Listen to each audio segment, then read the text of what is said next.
Governo Lula aponta o Brasil para o colapso econômico em 2026. Barroso dedura tudo para os Estados Unidos? Te cuida, careca e barba. O que Rubio lacrou e Vieira esconde? Moraes apaga a velhinha de 15 anos e Laura, filha de Bolsonaro, é impedida de comemorar seu aniversário com os amigos. Tentativa de insurreição é contida nos Estados Unidos. Mais uma vitória do governo Trump. É isso aí, meu amigo e minha amiga. Que bom te ver aqui no nosso ponto de encontro diário. Fico muito feliz de te ver aqui. Eu já vou pedir para que você se inscreva no canal, ative os sininhos das notificações e comente aqui embaixo de onde você está falando, para que eu possa te mandar um abraço carinhoso, tanto para você quanto para a região de onde você está. Eu já vou aproveitar e vou aqui mandar um abraço para Gerson de Petrolina, no Pernambuco. Um abraço, meu amigo, um abraço, Pernambuco. Deus abençoe vocês aí. Vou mandar também um abraço para o Pedro de Goiás, Crixás. Temos mais amigos aqui de São Paulo, Campinas, Juiz de Fora. Um grande abraço para vocês e eu espero que vocês estejam bem. Vamos direto para a notícia. BNF, o nosso ponto de encontro diário pela força da verdade. Qualquer país que a esquerda almeje chegar ao poder ou chega ao poder, ela precisa, isso é inevitável, ela precisa sequestrar o sistema de educação. E eu não estou falando aqui sobre doutrinação, não. Sim, a doutrinação é um grave problema. Eles doutrinam as pessoas a apoiarem as suas ideologias. Mas para que elas apoiem essas ideologias, primeiro, você tem que imbecilizar, emburrecer a população do seu país. Porque imagine se as pessoas tivessem a capacidade cognitiva de entender as consequências da economia com as políticas públicas da esquerda. Eu vou te explicar rapidamente. Vamos falar sobre o que está acontecendo no Brasil, certo? Nós estamos batendo um recorde, você está sabendo disso? Com o IOF maior, a arrecadação federal soma 254 bilhões em julho, valor bate recorde. Nós estamos batendo o recorde dos recordes de arrecadação. O que é isso, Gustavo? Para a pessoa simples entender. Nunca o governo arrancou tanto dinheiro do povo e colocou no cofre do Lula quanto agora. Nunca foi arrancado tanto dinheiro nosso, do nosso trabalho, como se tem arrancado desde que o Lula voltou à cena do crime. Nunca. O governo brasileiro nunca teve tanto dinheiro entrando, jorrando nos cofres públicos. Mas não é um dinheiro que o Banco Central imprime para poder distribuir, não. É um dinheiro do nosso trabalho. Quando você compra um leite, quando você compra um carro, quando você gasta em qualquer coisa, quando você compra sua picanha, sua cerveja, seu feijão, seu café, nunca se arrecadou tanto. Ou até mesmo quando você transfere de uma conta para outra. Nunca o governo arrancou tanto dinheiro nosso. E qual é o resultado disso? Um exemplo aqui do IOF, né? A arrecadação de Lula com o IOF, aquele decreto que ele fez para aumentar, né, o imposto sobre operações financeiras, ultrapassa 50 bilhões em 2025. Olha a diferença aqui no governo do Bolsonaro, o ministro do governo do Bolsonaro aqui na pandemia, agora já está em 51 bilhões. Tudo bem, vou mostrar para vocês as consequências disso. Brasil terá rombo fiscal mesmo com o imposto recorde de impostos em 2025. Mesmo arrecadando como nunca se arrecadou antes, ou seja, mesmo roubando o nosso dinheiro, nunca tivemos um rombo do tamanho que temos agora. Vou mostrar para vocês aqui, ó. Esse é o rombo que o Brasil está enfrentando, tá? 32%. Ó, carga tributária do Brasil bate recorde. Trajetória em relação ao PIB. 32% do PIB é apenas imposto. No governo Bolsonaro caiu, principalmente aqui, ó, durante a pandemia. Agora nós estamos em 34,2%. Esse é o rombo do governo. Calma que agora vamos para a cereja do bolo. E o que acontece se você arranca muito dinheiro? O Estado fica grande, o Estado fica com muito dinheiro, mesmo estando com rombo, né? Mas ele tem muito dinheiro para gastar. E o que acontece com a população desse país? Agora imagine se o povo brasileiro, o cidadão comum, entendesse isso aqui, ó. O número de brasileiros com dívidas atrasadas cresce 26% em 10 anos. Bom, aqui eles colocaram em 10 anos, né? Mas vamos dar uma olhada no gráfico. Olha o que aconteceu aqui, ó. Março de 2022, tá? Para governo Lula, aumentou em 10%. Você tá vendo isso aqui? Olha, aumentou em 10 milhões. Olha a quantidade. Olha a quantidade de pessoas inadimplentes. Nós temos hoje 71,9 milhões. No governo Bolsonaro era 61. Estável, você pode ver que foi estável durante boa parte do governo dele. E caiu ainda, se você prestar atenção aqui, ó, 62,7 para 61. Agora, brasileiro endividado. Sabe o que é um brasileiro endividado? É um brasileiro que não compra picanha, que não compra cervejinha, que está tendo que comer menos, que viaja menos, que está tirando os filhos do ensino privado e colocando no ensino público, que causa uma... impossibiliza, né, o ensino público de absorver todos. para de pagar plano de saúde e vai pro público, superlota. Agora, e aqui por estados, minha região centro-oeste tem 46,6% da população endividada. Olha isso aqui, gente, no norte 46, nordeste 43, sudoeste e sul 38. Olha, metade do centro-oeste está endividado e quase metade do norte também. Esse é o resultado de uma política de esquerda. Só que, porque em qualquer país minimamente inteligente, o povo estaria indo para as ruas. A Maria Antonieta, o Luís IV, sei lá, da França, eles foram destruídos porque o povo viu isso. Mas no Brasil, existe uma imprensa, um entretenimento, a lacrosfera e um sistema de doutrinação que imbeciliza o povo. E os povos estão pagando mais impostos para sustentar um Estado que gasta mais dinheiro, cria um rombo. E esse rombo vai ter que ser pago na frente, sabe como? Aumentando os impostos. Imagine se o povo brasileiro entendesse isso. Mas é por isso que a esquerda tem que sequestrar o sistema de educação. O sistema de educação hoje no Brasil, ele empobrece a mente da pessoa.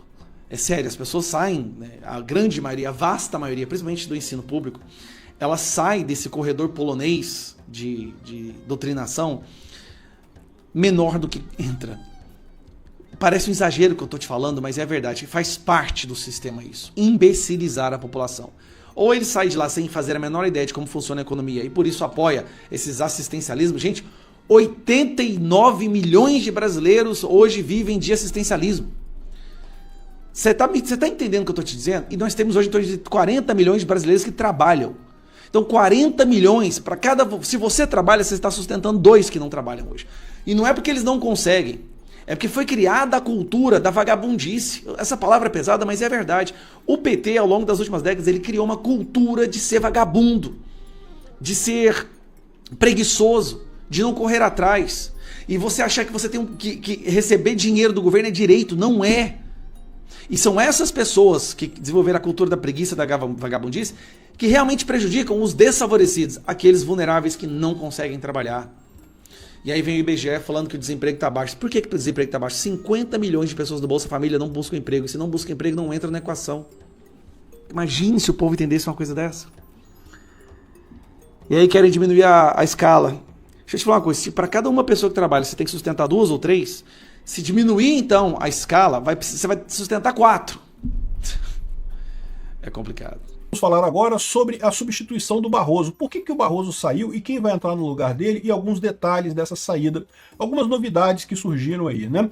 Eu acho que o ponto mais... Eu vou falar de várias coisas aqui nesse vídeo, tá? Mas eu acho que o ponto mais importante é justamente o porquê do Barroso. Algumas pessoas, o doutor Paulo Antônio Papini, está sugerindo que esse ministro fez um acordo de delação premiada com o Departamento de Justiça dos Estados Unidos. Será? Será que essa hipótese é verdade? Eu acho pouco provável, mas dá pra ter uma ideia. Vamos entender esse caso aqui, porque essa notícia foi sugerida por Time Copy, sou conterrâneo do Peter e várias outras pessoas. Obrigado aí ao pessoal que sugeriu notícias lá no nosso site, no visãolibertaria.com. E obrigado a você que está assistindo o nosso vídeo. Se você gosta do nosso conteúdo, por favor, deixe o seu like e se inscreva aqui no canal, né? Então, olha só, a primeira coisa é a seguinte, o Lula vai decidir entre 2 critérios na escolha do substituto do Barroso. Eles estão falando aqui, basicamente, o que eu já falei no meu vídeo de ontem, só confirmando aquilo que eu falei. Aparentemente, quem está no páreo mesmo é o Lula, que é o Messias, o STF e o Senado querem o Pacheco. Então, está entre esses 2. Ela fala aqui que outros critérios foram descartados, ela vai escolher mulher, foi descartado, não sei o que lá. E, de novo, eu torço, mas torço muito para o Lula indicar o Messias. Por quê? Porque daí existe a chance do Davi Alcolumbre segurar isso no Senado e aí não ser indicado ninguém e acabar chegando em 2027 com um novo presidente, indicando mais um ministro do STF na próxima presidência, né? Então, essa é uma boa notícia nisso daí, isso é uma boa maneira de resolver esse problema. Vamos ver. Só que é pouco provável o Lula fazer isso. Eu tô achando que vai ser o Pacheco mesmo, viu? Tô achando que o Lula vai botar o Pacheco mesmo. E, enfim, e como eu falei para vocês, o lado ruim do Pacheco é que ele é uma pessoa que vai ser recompensado pela gadice dele com o governo, né? Isso vai incentivar outras pessoas a serem gado da esquerda. Mas fora isso, ele realmente é menos pior que o Messias, inclusive para a questão trabalhista, né? Bom, outra coisa que eu acho bastante interessante é isso daqui, né? Essa hipótese levantada pelo Dr. Paulo Antônio Papini, que o ministro que renunciou fez acordo com o Departamento de Justiça dos Estados Unidos. Será que é isso? Porque, olha só, eu tava com uma pulga atrás da orelha por causa dessa renúncia do Barroso mesmo, porque não faz sentido. Lembra? Por que eu faço comentário de política aqui? Esse canal aqui é um canal libertário anarcocapitalista. A gente acredita na praxeologia, né? As pessoas estão sempre se guiando pelo seu próprio interesse. Não interessa. Ninguém faz nada pela bondade do coração. As pessoas falam que fazem pela bondade do coração, pela melhoria do povo brasileiro. Todo mundo faz o que é interesse da pessoa. Sempre, 100% das vezes. Qualquer coisa que você tente que seja diferente disso, ignore, né? Então, eu costumo analisar as coisas aqui sempre através do ponto de vista do interesse. O que é melhor para a pessoa? É isso que guia essa decisão desse pessoal e muitas vezes eu acabo acertando as coisas com alguma antecedência, que é lógico, não é perfeito, porque eu não tenho todas as informações, então nem sempre eu vou acertar as coisas, mas o que é melhor, o que é o interesse da pessoa é o que mata, né? E sempre me pareceu muito estranho esse negócio do Barroso falar que iria sair do STF, porque, olha só, ninguém chega na posição do Barroso sem gostar do poder, sem gostar do poder. O cara é político, chegar no STF é o topo da carreira de qualquer advogado. O cara tem que fazer ligações, conexões para ser indicado, para ser aprovado no Senado, e sabatinado e coisa e tal. Então, por mais que ele fosse um técnico e coisa e tal, ele é um cara que gosta do poder. Então ele chegou lá e tem poder. E quem gosta do poder não larga poder muito fácil, amigo. Mas ele falou que não tem apego ao poder. Ignora o que as pessoas falam. As pessoas falam as melhores barbaridades possíveis para se justificar. O motivo é outro. O motivo tem outra coisa. E aí, ou seja, você poderia até dizer que ele está muito pressionado porque ele foi acusado de um monte de coisa, né, do perdeu mané, derrotamos o bolsonarismo, então poderia se sentir pressionado, poderia querer voltar à vida civil como advogado, ele ganharia muito dinheiro como advogado ainda e coisa e tal. Mas isso faria sentido até começarem as Magnitsky, que é a perda de visto, porque para pensar. Como eu falei no meu vídeo, o Barroso agora ficou desprotegido, ele não tem nada para dar em troca, né? Ou seja, em tese ele poderia aceitar um recurso do Bolsonaro, por exemplo, né? E ficar bem com os Estados Unidos e não entrar na Magnitsky. Ele poderia, sei lá, né, fazer alguma coisa lá no STF enquanto ele fosse juiz ainda, para tentar negociar com os Estados Unidos e se livrar de uma Magnitsky ou recuperar o visto dele, coisa e tal. Então, me pareceu uma decisão muito burra depois disso, né? Das duas opções. Ou o cara realmente é um idiota, não tá vendo o que tá acontecendo, ele pode estar numa bolha tão pequenininha que ele tá achando que o Trump... o Trump é só 3 anos, daqui a pouco o Trump sai e acabou, não sei o que lá. Né? Não sei, pode ser que ele esteja realmente numa situação assim. Ou outra hipótese que eu aventei aqui é que ele está sendo chantageado. Ou seja, o pessoal da esquerda está chantageando ele com alguma coisa, é uma possibilidade. A gente sabe que outras figuras por aí foram chantageadas depois da Vaza Jato, né? Do hacker de Araraquara, lá que vazou um monte de mensagem de um monte de gente. E talvez o Barroso esteja nesse negócio. A gente não ficou sabendo de todas as mensagens da Vaza Jato, né? Então ele pode estar sendo chantageado nessa história. E se for esse o caso, faz sentido o que ele está dizendo aqui, ó, que ele teria fechado um acordo com o Departamento de Justiça americano. O que ele está dizendo aqui é que ele teve que se manter, né, nessa coisa que apoia o Alexandre de Moraes, que apoia todo mundo, porque ele está sendo chantageado pelo PT, mas ele já fez um acordo com o Departamento de Justiça americano e vai se entregar lá e vai recuperar o passaporte, os bens dos Estados Unidos e coisa e tal, em troca de entregar alguma coisa para os Estados Unidos. E aí o que ele vai entregar para os Estados Unidos, a gente não sabe. Porque, veja, é o que eu falei para vocês, ele teria mais força como juiz do STF para tomar decisões. Mas, por outro lado, pode ser que, sabe-se lá que tipo de chantagem que estavam fazendo com ele, talvez a alternativa que ele tenha justamente é se proteger lá nos Estados Unidos, é fugir para lá dessa máfia. Existe essa possibilidade? Olha, em tese existe, eu acho pouco provável, tá? Assim, seria maravilhoso. Imagina se ele entrega o que está acontecendo mesmo nos bastidores lá do STF, aqui do governo do Brasil, né? Mas eu acho pouco provável, porque em que momento que ele fez essa negociação? Como é que ele fez essa negociação? Ele já não pode ir nos Estados Unidos há algum tempo. Já faz um tempo que ele não vai lá, né? E depois ele fala espontaneamente um monte de coisa que mostra que ele está do lado, ele tá de acordo mesmo com o que está acontecendo aqui no Brasil. Ele acha mesmo que o Bolsonaro tem que ser condenado. Então, assim, eu não acredito nisso daqui. Deixamos essa hipótese porque, de novo, tem alguma coisa a mais nessa história. Alguma coisa não está encaixando nessa saída do Barroso. Alguma coisa tem. É chantagem? É isso daqui? É uma outra coisa que a gente nem está sabendo? Pode ser alguma outra coisa que a gente nem está sabendo. Mas a verdade é que não acredito que seja simplesmente porque ele cansou do poder. Ninguém cansa do poder. O poder é bom demais, meu amigo. Ninguém cansa do poder. Outra informação relevante é que estão dizendo que o Barroso vai para a Embaixada Brasileira na França, né? Ou seja, ele ficaria na França, em Paris, é uma boa embaixada, todo mundo quer ir para ser embaixador na França. Seria esse o acordo dele com o Lula. O Lula colocaria ele como embaixador do Brasil na França, Pelo menos até o fim do governo do Lula, evidentemente, né? O Barroso tá vendendo essa coisa barato no final das contas. Por isso que eu acho que tem coisa estranha nessa história. Pô, ser embaixador em Paris é bom? É bom pra caramba, meu amigo, é ótimo. Você ganha bem pra caramba, tem todo um luxo, imunidade parlamentar, imunidade diplomática e coisa e tal. Em Paris, que é uma cidade ótima de morar, né? O Barroso diz que deve estar adorando isso daí. Agora, eu não sei, porque isso daí só dura 3 anos, só dura até 2026, né? Se o Lula perder em 2026, ele pode ser retirado imediatamente da embaixada pelo próximo presidente, né? Vamos ver o que vai acontecer com essa história aqui, porque tá muito estranho isso daqui. Conflito Brasil e Estados Unidos. O que é que Marco Rubio e Mauro Vieira conversaram em segredo dentro daquela sala sozinhos, hein? Bom dia, bom dia, bom dia pra você. Não só uma boa segunda-feira pra você, mas uma boa semana. Que sejam abençoados os seus dias e abençoadores. Esse é um princípio bíblico. Nós somos abençoados para abençoar. Que por onde a gente vá, a gente possa levar a presença de Deus. Me responde uma coisa aí nos comentários. Você ficou curioso para saber o que o secretário de Estado americano, Marco Rubio, e o chanceler brasileiro, Mauro Vieira, conversaram naquela reunião em que os dois estiveram lá em Washington? Conta aí pra mim, se tá curioso pra saber o que conversaram sobre tarifaço, sobre abusos, censura, Alexandre de Moraes, futuro do Brasil. Dessa conversa saíram 3 coisas, gente.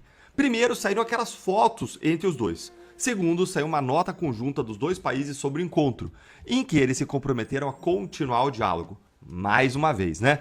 Diálogo, vai ter diálogo, ou seja, o governo não chegou a lugar nenhum.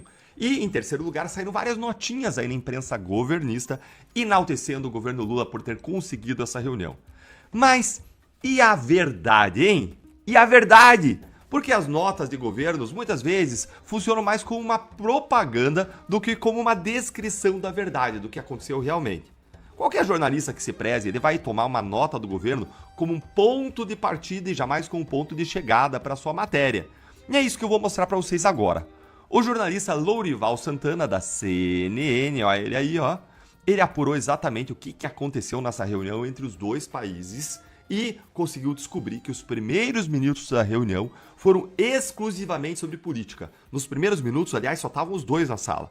Eles falaram sobre Bolsonaro, o STF, censura e liberdade de expressão. E aí, o que será que falaram, hein? Como será que foi? Acompanha comigo aqui, que depois eu vou te contar o que isso significa para o Brasil. E o Louri trouxe nessa crise, algumas das informações mais importantes. Inclusive foi lá para Washington, a gente não conversou antes, eu queria te ouvir, Louri. Qual é a sua avaliação, que informação você tem aí dessa conversa e do que a gente pode esperar, né? Vamos lá. A reunião teve uma estrutura muito reveladora, né? Porque foram 15 minutos de uma reunião só entre o chanceler brasileiro Mauro Vieira e o secretário de Estado e conselheiro de Segurança Nacional americano Marco Rubio. 15 minutos, só os 2. E eles saíram e não falaram nem para os assessores deles como tinha sido essa conversa. E esses 15 minutos foram de conversa política. Então ali entraram Venezuela, Bolsonaro, STF, Alexandre de Moraes, o que os americanos consideram censura às redes sociais, o que aqui a gente considera uma regulação vinculada a não permitir, né, a veiculação de conteúdos que possam ser criminosos dentro da visão e da legislação brasileira. Então, esses 15 minutos foram uma conversa política e sigilosa entre os 2.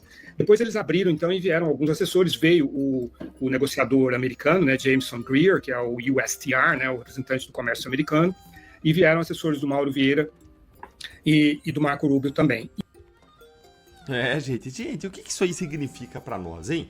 Significa que essa negociação com o governo americano não vai ser nem um pouco fácil para Lula e para o governo brasileiro, porque ela está ocorrendo em um campo que é absolutamente favorável para a direita e para os americanos e desfavorável para Lula e para a esquerda. E por que isso? Porque nesse campo político, Mauro Vieira e o governo Lula eles não vão conseguir provar ou convencer o governo americano de que não existe um regime de censura no Brasil, de que não existem ordens ilegais de Alexandre de Moraes, inclusive não existem ordens ilegais contra americanos, de que não existe lawfare ou de que não existe perseguição contra Bolsonaro.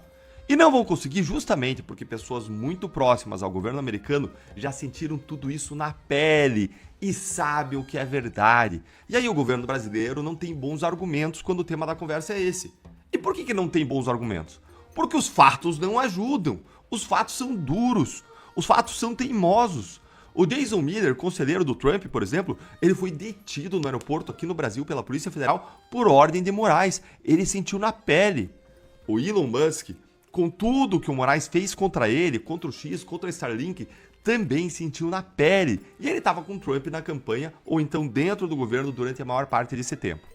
As Big Techs, que hoje são muito próximas do governo do Trump, sofreram e sofrem com o Moraes até hoje. O Moraes persegue cidadãos americanos e gente que reside legalmente lá nos Estados Unidos, como Flávia Magalhães, Alan dos Santos, Rodrigo Constantino, Ludmila Lins Grilo, Paulo Figueiredo e outros. E é por isso que o governo Lula e o Mauro Vieira queriam tanto deslocar a conversa para a parte comercial, sair da parte política para a parte comercial, que é de fato uma parte aí que é favorável para o governo brasileiro, já que o mercado americano consome muita carne, suco de laranja, café brasileiros, além de outros produtos. Na área comercial, o governo consegue convencer o governo americano de que o tarifaço é de fato prejudicial para os dois lados. Na área comercial, o governo brasileiro consegue provar que o Brasil tem um déficit comercial com os Estados Unidos. E não o contrário. O Trump tinha dito que existiria aí não um déficit, mas um superávit brasileiro, mas o Trump está equivocado aí. Só que o Trump destacou justamente o Marco Rubio para a negociação, ou seja, alguém da área política e não da área comercial, mostrando que o que ele quer priorizar na conversa com o Brasil é a parte política. E não Scott Bessent do Tesouro, que trata de questões comerciais e é quem trata das tarifas, por exemplo, com a Argentina. Ou seja, para destravar as negociações e reduzir ou eliminar o tarifaço, algo que todos nós queremos, o Brasil vai ter que dar um passo atrás na censura, nos abusos, nas perseguições e talvez mudar ou repensar seu posicionamento em relação à Venezuela, guerra da Ucrânia, a mais, em relação a BRICS. Agora, o problema disso é, quando a gente fala de abuso, censura, perseguição aqui, o STF está disposto a dar esse passo atrás? Ou os ministros vão nos arrastar a todos junto com eles, sofrendo a Magnitsky eles, e vão nos arrastar junto com eles por o buraco, hein? Me conta aí sua opinião nos comentários, se tem humildade lá no STF ou se tem um ego do tamanho supremo que vai nos arrastar junto com eles pro buraco. Sábado, 18 de outubro, recebi um print e me fez refletir sobre o momento também que a gente enfrenta diante de uma injustiça e essa não vai conseguir ser reparada, porque o tempo não volta. O tempo não para e o tempo não volta. 18 de outubro de 2025 não voltará. Passou. E o que aconteceu no dia 18 de outubro de 2025, Barros?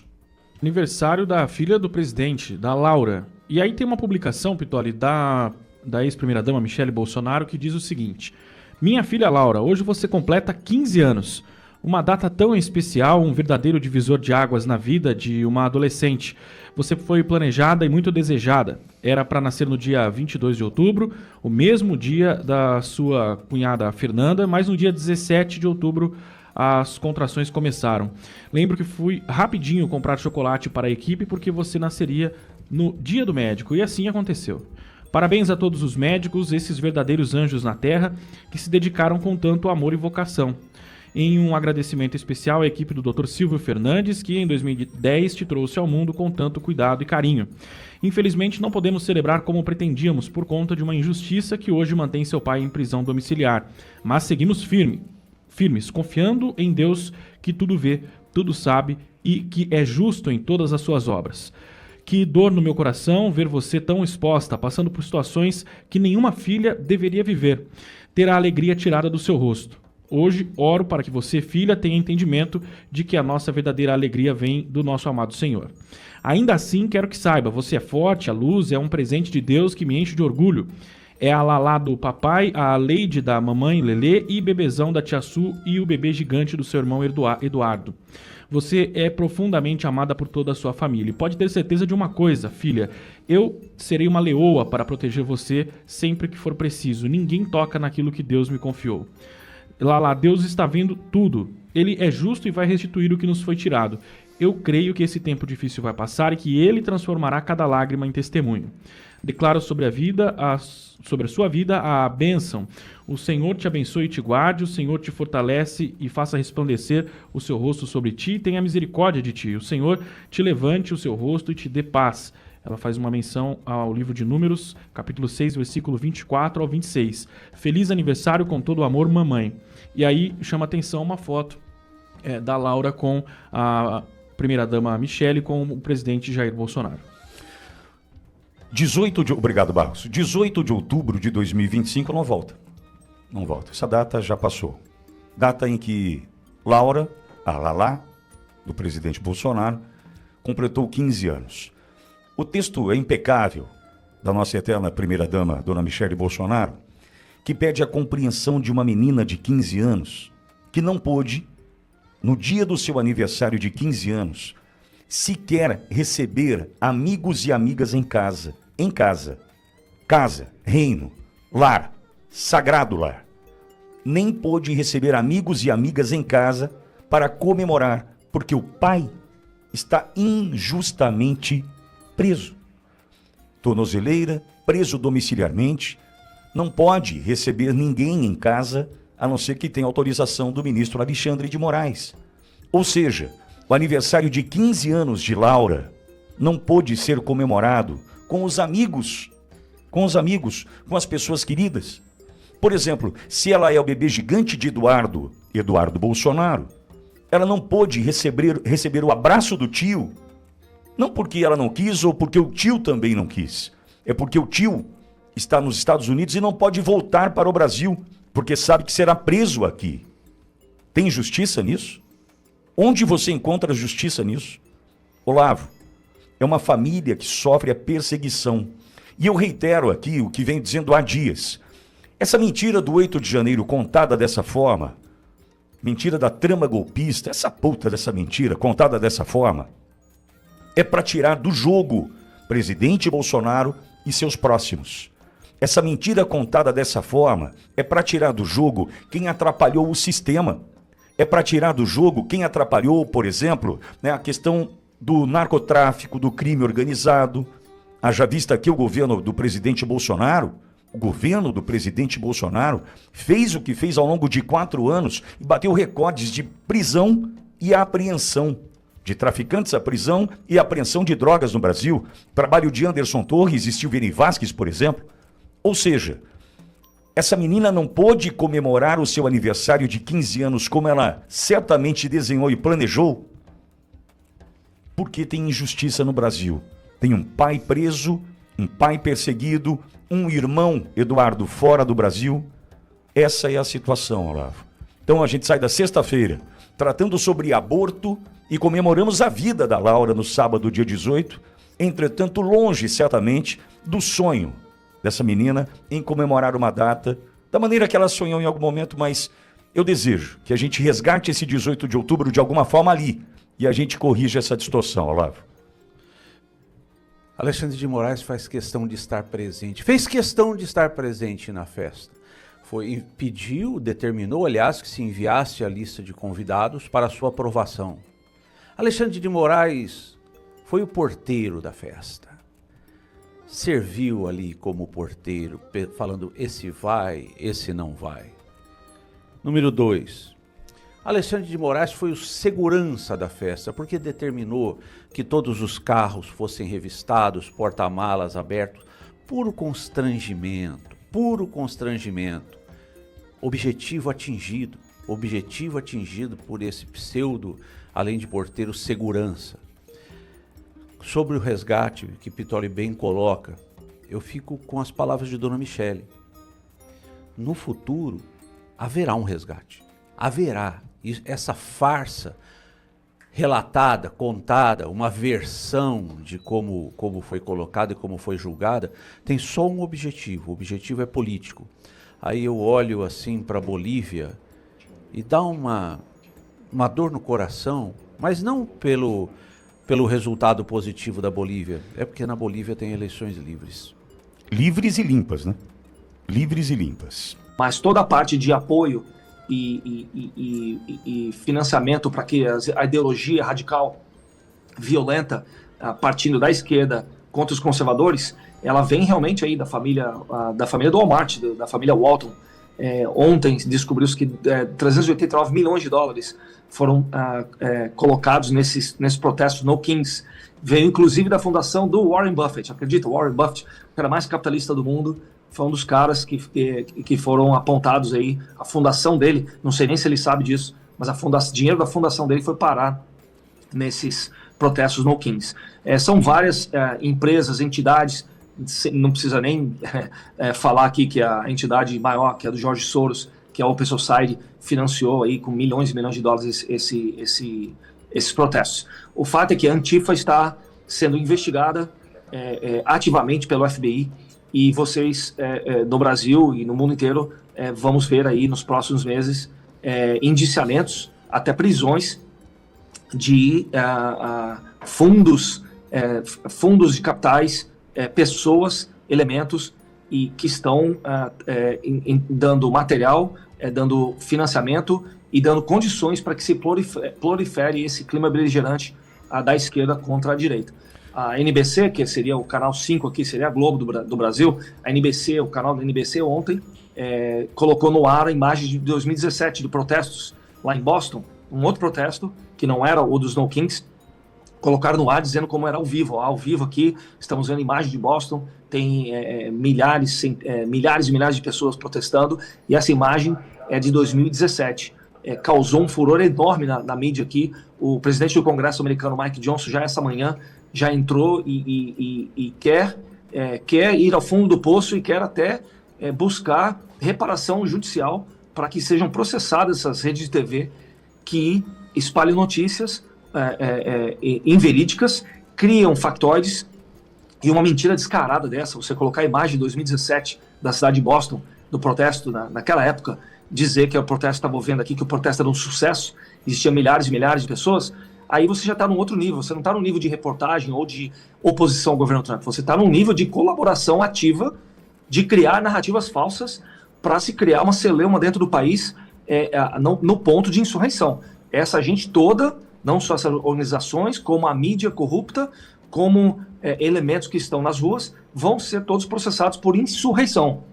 E insurreição aqui dá 30 anos de cadeia nos Estados Unidos. Vamos aguardar os próximos passos. O FBI do Kash Patel está fazendo um trabalho excelente, e eu vejo com muitos bons olhos aí os Estados Unidos poder se estabilizar, a sociedade internamente, e estabilizar, muito, muito breve mesmo, poder se estabilizar o clima político aqui nos Estados Unidos. É isso aí, meu amigo e minha amiga, o negócio tá feio e a gente não pode parar. O que nós estamos fazendo aqui é lutar contra esse tipo de governo que tá acabando com o Brasil. E eu vou pedir para que você comente o nosso código secreto aqui, que é Força Meu Brasil. Brasil Nova Força aqui tá empenhado em trazer as notícias com o máximo de transparência possível para todos vocês. Se inscreva no canal, ative os sininhos das notificações, porque ele é o nosso maior aliado contra a censura, e compartilhe nos seus grupos de WhatsApp, Facebook, Instagram, Telegram, aonde você puder compartilhar para que a verdade seja espalhada. É hora de ouvir a verdade. O despertar se chama Brasil Nova Força. BNF, o nosso ponto de encontro diário pela força da verdade.